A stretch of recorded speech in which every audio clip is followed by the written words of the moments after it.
Perhaps animals are not a regular topic within these four walls, but what I'm hoping to do in the next sort of 45 minutes or so is to convince you that animals have actually been incredibly important to the history of medicine. But actually this particular case study I'm talking about today is part of a bigger programme of research which I'm running at Imperial College on One Health in history. And I don't know if One Health is something which doctors are as familiar with as vets, because certainly you only have to open a veterinary journal today to find One Health jumping out at you. This notion of trying to bring human and animal healthcare back together from what is seen as a long history of them having been pursued by largely separate people, separate professions, separate institutions, which means that the sorts of healthcare problems and challenges we face today cannot be adequately dealt with. So proponents of One Health will point to food security, they'll point to emerging infections, of which 75% will spread from animals to humans, to antibiotic resistance, to climate change, and say that all of these are threats to human and animal health, so we've got to bring them back together. Well, what our project is doing, and there's four of us looking at this over a 5-year period, so it's quite a big project, is to say that actually there have always been connections between human and animal health. It's just that nobody studied them. So what we're trying to do is, as I say, is to put the animals back into medical history. So the particular context I'm looking at today is pathology in the mid to late 19th century. And pathology during this period, I'm talking about pathology before it became experimental and before it became something that was done in the laboratory. So roughly the periods of 1830 to 1880. And this is when, stimulated by the developments in revolutionary Paris, observational-based pathological anatomy is really beginning to take off in Britain. So this is based on observing the disease-related changes in organs, tissues and cells, either after death through post-mortems or less frequently in life through surgical excision. And the sorts of gross specimens that doctors are uncovering will largely end up in museums, which are one of the key institutions for medical education and research in this period. Now, this is a period really when pathology is not strongly institutionalised. I know Edinburgh had a chair of pathology from 1831, but it was pretty unusual in that. And largely the posts were part-time, fairly low status, not well paid. The same went for curators of medical museums. So within the setting of medical education, pathology as a sort of specialist area didn't really exist until the 1880s and 1890s. But that didn't mean that doctors weren't interested in it. Because I think one of the things that we tend to forget, because we get so hung up on the rise of experimentalism, is that this type of observational pathology was in its time cutting edge, scientific, and greeted with a huge amount of enthusiasm. And what's more, you didn't need a lot of a kit to do it. All you really needed was a microscope, if that. You did need access to bodies and a place to cut them up. But other than that, pathology was something which really any interested doctor could pursue alongside their main income-generating roles in private practice or in the hospitals.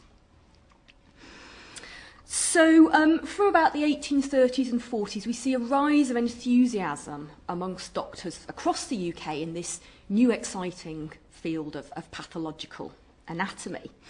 And one indication of that rising interest is the foundation of specialist pathological societies. Now, I've just spent the morning in the Edinburgh University Library looking at the records of the Edinburgh Anatomical Society, which was founded in 1833. In fact, it was an Edinburgh Pathological Society because mostly what it was interested in was specimens of gross pathology. And I can tell you there's a lot of animals in there, a lot of animals being exhibited alongside the human diseased body parts. Other societies we see founded in Reading in 1841, in Birmingham 1842, Newcastle and Norwich in 1848, and the one that I'm particularly going to talk about today is London in 1846. I'm sort of dividing this into two time periods, really because of how that London society approached pathology. Until 1880, it was generally a case of sort of ad hoc presentation of occasional animal specimens amongst a much larger number of human specimens. But in 1881 to 91, we see a really dedicated research programme on comparative pathology, partly stimulated by the germ theory and what that implied for connections between human and animal health, and also by a huge row that was kicking off in the public health arena by the suggestion that diphtheria in humans could possibly be traced back to cows. So that led a whole range of doctors to say that there was a real need for the more systematic study of animal diseases. And the Pathological Society of London began research really on the back of that. But before I sort of look at actually what this society was doing, I mean, the only reason I'm talking about London is essentially it's the biggest. It had 700 members by the 1880s, and there's a huge amount of surviving documentation. Basically, it met fortnightly, and all the specimens that were presented were then gathered together and reported on in an annual volume of transactions, which is a real goldmine. It basically reveals pathology in action. But I don't think it was particularly exceptional, because from what little has survived of these other societies, I think they're essentially doing the same thing. There just isn't the same quantity of data for me to base such strong claims on. But one of the key problems, I think, to understand what was going on here is doctors are, within the context of the Pathological Society of London, were looking at animals. Not very often, it has to be said. We're talking less than 5% of the specimens that were being presented. But I'm going to argue this is still significant when we think about what they're doing with those specimens. So we've got 242 of them altogether. I've looked at them all one by one. And I think they do give us some quite important insights into the place of animals in medicine and society, and also how doctors were using these animals to build pathological knowledge. So, as a 19th century doctor, probably making most of your income in private practice, although possibly taking off to a hospital once or twice a week to work as an assistant surgeon or as a consultant's post, why would you look at animals? And more importantly, where would you get them from? I think this is a really key point. Where are these animal specimens from? Now, it's often said that it was obvious for doctors to look at animals because they were much more readily available than human bodies, and there weren't the same ethical issues involved in dealing with them. Now, that might apply when you're talking about anatomy or about physiology, because you could just walk out of the street, trip over a dog, knock it on the head, take it back, open it up, and there was your dog anatomy, there was your dog physiology. You could do what you liked to it. But when it comes to pathology, any old dog will not do. You want a specimen that will display something wrong with it. So, as a hospital doctor, you already had a whole host of dead humans with things wrong with them because they died on the wards. So surely the obvious thing was to go and look at some dead people if you're interested in pathology. Why go and look at animals, and where on earth would you get them from? Well, I've actually looked at all of these 242 case studies and actually tried to work out what these animals were. And what I find really interesting is they cover the whole range of the animal kingdom.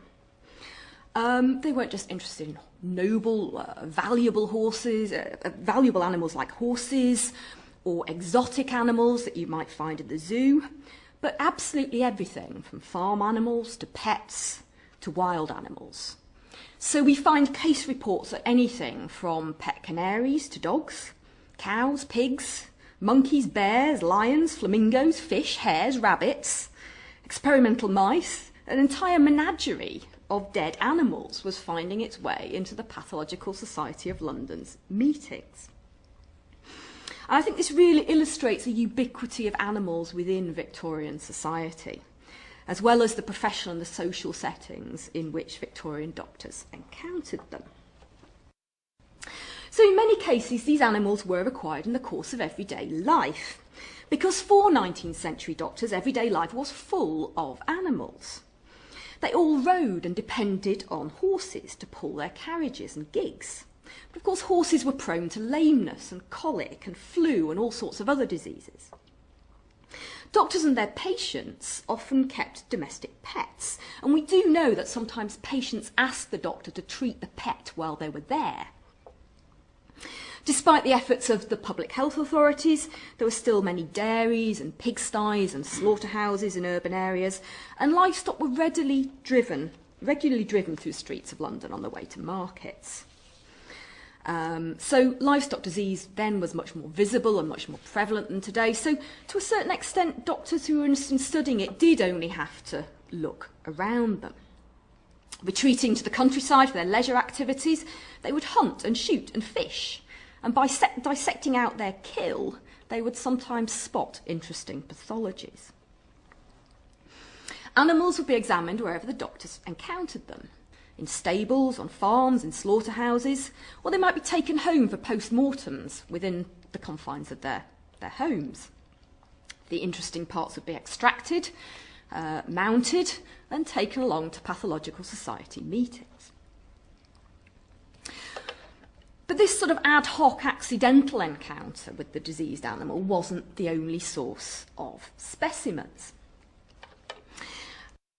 They also drew on social and professional networks of supply. So friends and family in the countryside would alert them to outbreaks of livestock disease, or colleagues in the provinces or in the colonies might post things back to them. And one important source of material was the veterinary profession. Vets would sometimes forward specimens at doctors' request, or inform them of interesting cases that they'd met in practice, which sometimes they would actually go out and attend together. Alternatively, doctors would actively seek out the advice of vets who they knew to be knowledgeable, or consult the veterinary literature. So in fact, 1 in 6 of the animal reports of these specimens that you find in the transactions of the PSL actually refer to vets or veterinary literature. And I think that's quite a significant finding, because everyone who's written on vets in the 19th century has said that, vets either had nothing to do with doctors or there was a hostile relationship. Vets resented the fact that doctors looked down on them, doctors didn't see how they could learn anything from these jumped-up horse doctors, and that there was really, compared to France, where the professions were seen as much more enlightened and much more scientific, in Britain there was basically nothing going on. And I think this sort of evidence really shows that no, collaborations between doctors and vets in the 19th century were going on, they were important, and they were informal, they were part of everyday working life. Just one other slide before I move on from talking about sources of animals. 2 important institutions. If doctors were really serious about looking at animals, there are a couple of places they could hang out and be assured of a very steady source of supply. First of all, the London Zoo, opened in 1828 by the Zoological Society of London. It contained hundreds of rare exotic animals, and the death rate at this time was a staggering 33%. So if you wanted to look at some dead animals, you knew where to go. And in fact, these bodies were really highly sought after, initially by anatomists, but also in time by pathologists. members of the Zoological Society who made their interest known could claim access to particular bits, such that the bodies were distributed piece by piece, with one person getting the eyes, somebody else would get the skin, and a third person would get the bones. There were also intermittent attempts to perform systematic pathological investigations, and I'll come back to that shortly. The second institution, which no longer exists today, is the Brown Institute of Comparative Pathology. This was founded in 1871 by London University, using money left from a rather sort of eccentric benefactor who had said that it had to go to a sort of animal hospital. Well, the university bent the rules a bit, and they founded an animal hospital in conjunction with a research institute. What that meant was that if you were interested in animals, you had a veterinary hospital there, right on site, supplying various diseased animals. There were facilities to keep experimental animals, including experimental farm animals, and there were also facilities for visiting researchers. So several of the more prolific presenters at the PSL hung out at the Brown and got their animals there. So that's where the animals came from. The next question is, who was looking at them? Well,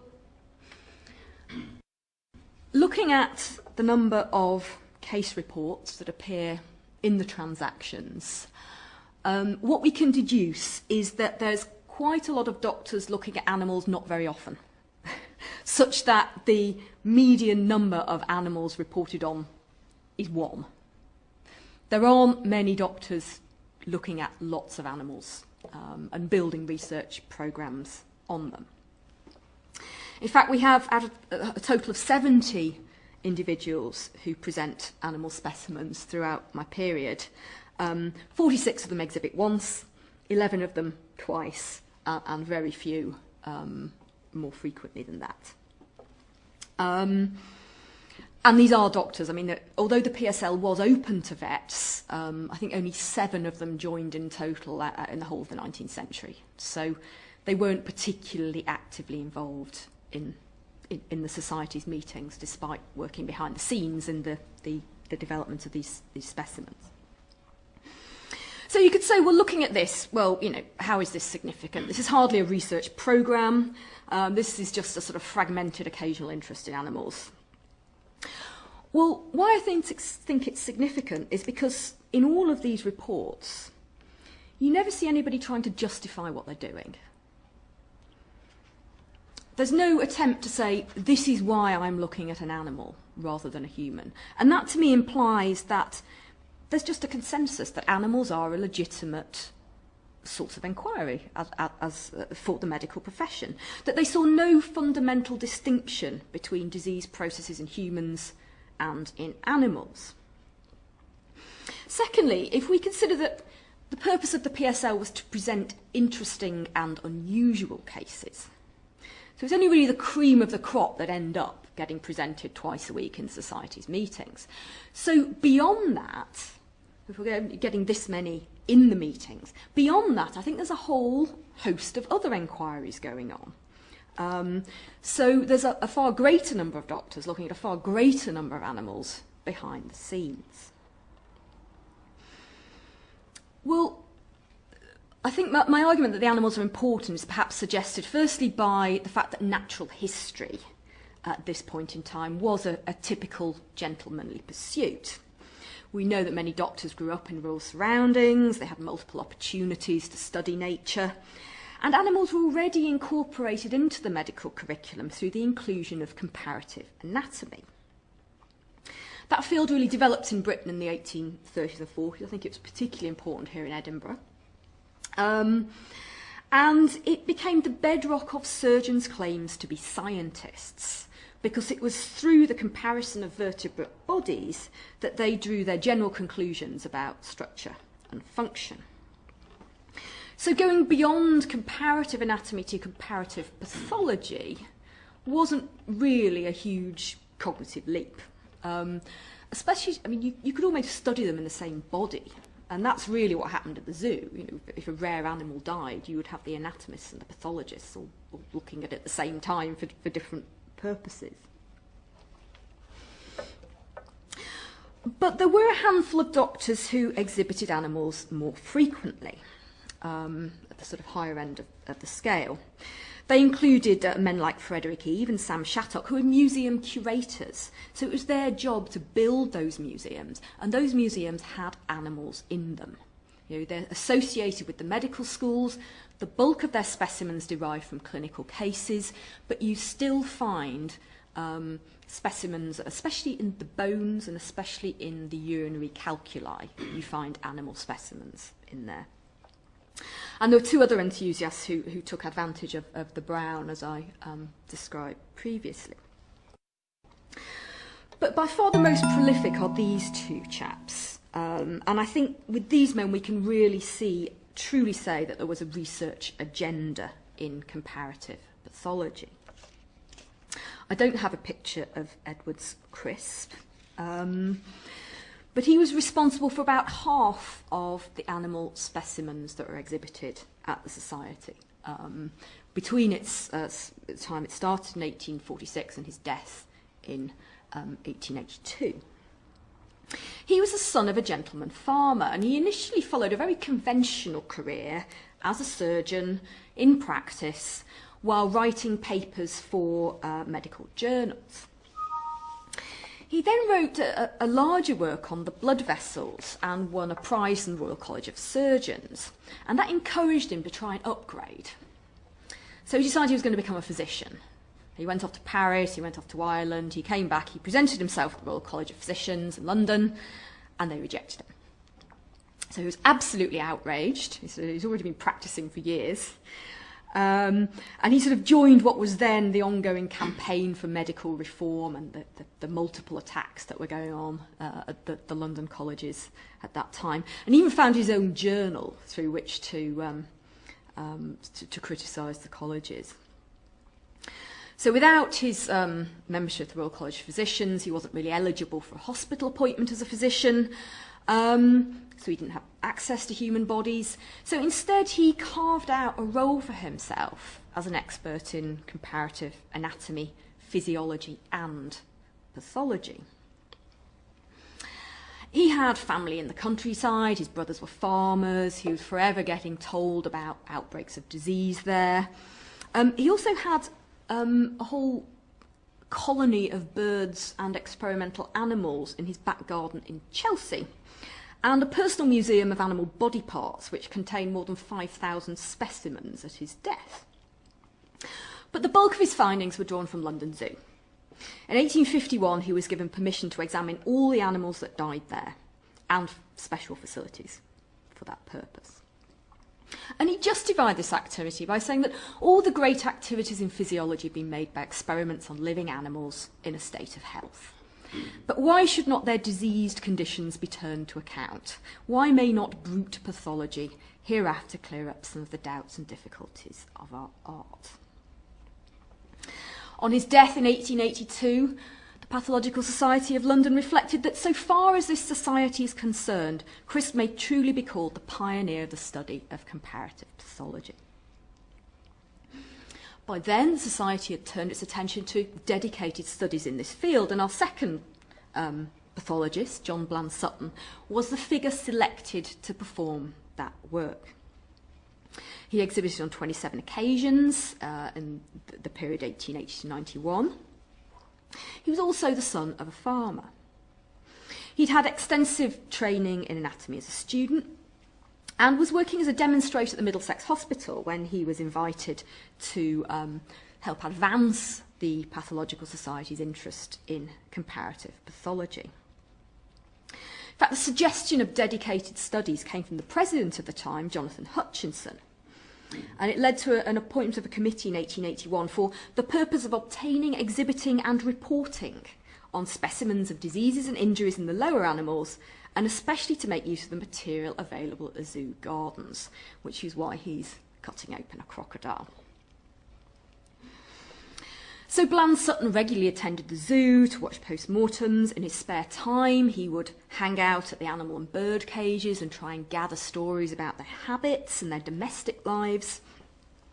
Apparently he performed small operations on the animals, but reported little success because the monkeys became frightened, struggled violently, and bit. He was also involved in some experiments on young lions, which at the time were all being born with cleft palates and eventually died of rickets at a very young age. So he found that if you actually fed the lioness goat flesh and soft bones instead of horse flesh and hard bones, you could prevent the cleft palates. Whereas if you fed the young lions cod liver oil and infant food, they would develop normal bones. Unfortunately, the cost of this was about the same as the cost of a full-grown lion, which rather begged the question of whether it was worthwhile. But it does show that his interest extended well beyond animals after death to the whole facets of their existence. So these are the people who were engaged in the study. So the final question I want to address is, well, what was it all for? What for these doctors was the whole point of looking at animals? They had plenty of human bodies there. Really that was what they were about. Their interest lay in human health. What did they think that looking at animals could possibly contribute to the advancement of human health? Well, to try and answer that, I've categorised the 242 case reports into several different groups according to what I can discern from reading the report, what the actual purpose of presenting them was. Now, there's obviously a degree of subjectivity here, partly because, as I've said, doctors didn't feel the need to justify animals. I am having to read between the lines and try and work out what they thought they were doing. But I think we can really identify 5 sort of types of sort of case report here. And the vast majority of these animals, as we can see on the left, are straightforward, simple case reports of a particular pathology. Often the findings after death were connected to symptoms in life, which the doctors might have monitored personally, or they might have got that information second-hand from the animal owner or keeper. And you can detect sort of several reasons why they might have wanted to present. I mean, some of these things they're just simply weird. You know, here's a duck which, when I cut it open, its crop was full of nails. So I thought you might be interested to see that. Or here's a dog that belonged to one of my patients, and it ran off in the night and had a fight, and it came back with a bite wound and around the penis, and its urethra bifurcated. It developed urine retention and died. So here's an interesting case of a bifurcated urethra. So some of these don't have much value beyond the sort of weirdness or novelty. Others, we see something being presented because it's unusual for that type of animal. So there was a lot of talk about the time about bladder stones and the particular chemical that was produced. And so, for example, an unusual type of bladder stone for a mouse might be presented, even though that might not be unusual for a different species that had a different diet. Or some are simply presented because it's an unusual animal. So diseased kidneys might not be unusual unless you're a camel, in which case they might be worth looking at. But I think the vast majority of these case reports show one of 5 types of pathology. Either sort of bony pathology, so broken limbs, malunions, rickets, arthritis, joint diseases. Parasites, tapeworms and roundworms get a lot of attention.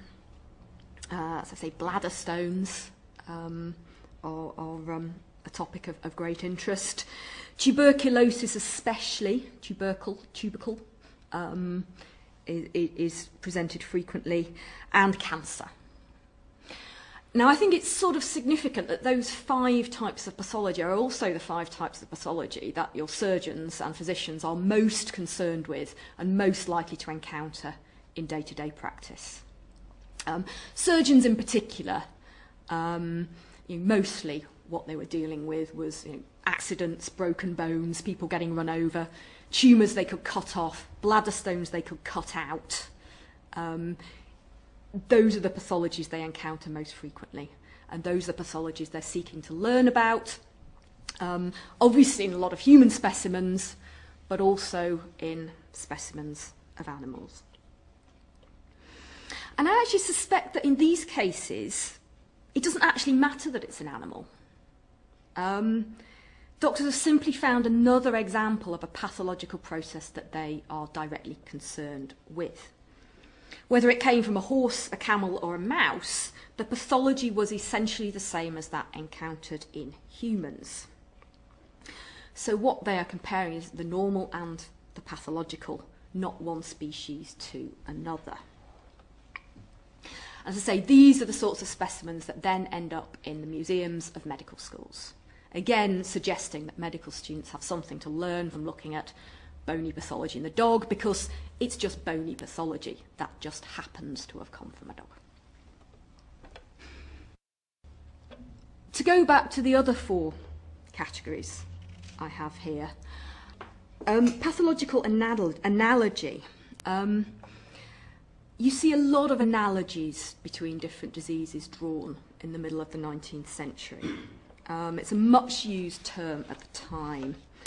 And because pathologists are overwhelmingly concerned with the process of disease, with the changes to the tissues and the organs, they draw all sorts of analogies that today we would see as a bit weird, a bit strange. For example, swine fever and cattle plague in animals were being discussed in terms of their analogy to typhoid fever in humans. Largely in terms of things like ulcers and the intestine. They're common to all these diseases, so all these diseases are sort of not identical but similar, and therefore you can learn something from studying them alongside each other. Sheeppox and smallpox and cowpox are other examples of the pathological analogy. You get the very, very few cases where doctors present the outcome of an operation on an animal and make claims that something can be learned from this about humans. For example, here's a spleen I took out of a dog. It was fairly straightforward. That suggests that it's probably quite straightforward to take spleens out of humans as well. The question of disease transmission. This is a topic which isn't addressed frequently, mainly because there's an Epidemiological Society of London, and that's where those sorts of discussions go on, and I think animals are also being discussed in that setting. But that's primarily where the interest in the transmission of disease between humans and animals goes on. But you still find talks within this setting, things about parasites transferring between humans and animals. Can tuberculosis be spread by inoculation? Does diphtheria spread from cows to humans, and if so, by what mechanism? And so on and so on. And then finally, there's the overview, and those are the papers which I see as the real sort of the dedicated research products of men like Crisp and Bland Sutton. These are the sorts of papers in which they will go through a range of organ systems in different animals and compare, say, the pathology of the reproductive system, starting with the monkeys, going to the cows, moving on down the scale until they generally didn't get to invertebrates, but the birds and the fish would be in there. So a whole sort of range, or looking at cataracts across the species, bladder stones across the species. So what we would today consider to be comparative pathology. So I think we can see from this that these human pathologists were thinking about animal disease in several different ways. So I say in some of the cases, it didn't matter that it was an animal. They were essentially looking at a pathology in the belief that it was de facto a human pathology. Sometimes they're looking at an animal pathology in the belief that it is analogous, so similar but not identical. Or the notion that they're looking at an animal pathology because it might be a source of infection to humans, or because it's a basis for comparison right across the species. And this is, as I say, is particularly the case for Crisp and Bland Sutton. And I don't really have time to talk much more about their specific motivations here, but as I can say, certainly Bland Sutton was very motivated by Darwinism, and he saw his studies partly as contributing to a notion that disease was evolving as species were evolving. So what do they get out of this? Well, I think part of what they get out of it, or what they're hoping to get out of it, is some really useful knowledge. Some useful knowledge that is useful for the domain in which they work, which is basically with human patients. So whether it's about protecting humans from diseases that might be spread by animals, or it's about learning about surgical processes, or it's about learning of the pathology and the development of diseases which they see frequently in humans, looking at animals can have a utilitarian role. Higher than that, and especially with Crisp and Bland Sutton and one or two others, we see this notion of a scientific goal to comparative pathology. The attempt to draw some universal truths about disease processes regardless of species. And that you can ally with the goal of comparative anatomy. It's about trying to find the fundamental basic facts of life in health and disease. And as a side effect, I mean, none of these doctors went into this hoping to advance veterinary medicine. But of course, the sorts of knowledge that they came up with ultimately was used for that purpose. Because at this time, veterinary research by vets was really not happening. The veterinary schools were primarily teaching institutions. The veterinary department of the government was mainly concerned with legislation, didn't do much research. Vets themselves did not really engage with research on the side in the way that doctors did. So actually a lot of the findings about animal disease that are important at this time are coming out of the medical profession and finding their way back into veterinary medicine. So to conclude, using the Pathological Society of London as a case study, I've shown that the rising interest in pathological inquiry in the mid-19th century extended to pathology in animals. In a world with strong traditions of natural history, where humans lived, worked and played amongst animals, interest in their diseases was not confined to the veterinary profession, but was also a legitimate pursuit of medical doctors. While the animal specimens presented to the Society were never that numerous, their relevance to human medicine was never questioned. Procured from multiple sources, they were viewed in various ways and served multiple medical purposes. I've argued that most commonly animals were used in a sort of ad hoc fashion by doctors interested in learning about particular disease processes. And the ubiquity of animals assisted in that goal, because simply by keeping their ears and eyes open, doctors could come across animal bodies displaying pathological changes that were either identical or analogous to the sorts of pathologies they were interested in humans. Meanwhile, by making systematic arrangements with institutions dedicated to animals, a handful of interested doctors could actually pursue more wide-ranging, dedicated enquiries that were not just about utilitarian knowledge, but also in search of the basic laws of disease. Well, the reports I've looked at of the other pathological societies show that this approach is not just a London phenomenon. We don't have the sort of case-by-case resources to look at those societies' activities. But from the occasional reports that appeared in the medical press or the survival of limited minutes, we can see that they also are looking at animals in very similar ways. And moreover, in the work I'm doing on fields beyond pathology, I think we can see also that medical interest in animals is there as well in those settings. So inquiries into the connections between human and animal health are also featuring in doctors' attempts to explain the rise and fall of epidemics, or to track the transmission of infection for public health purposes. In this respect, the 19th century was truly an era of One Health. Thank you.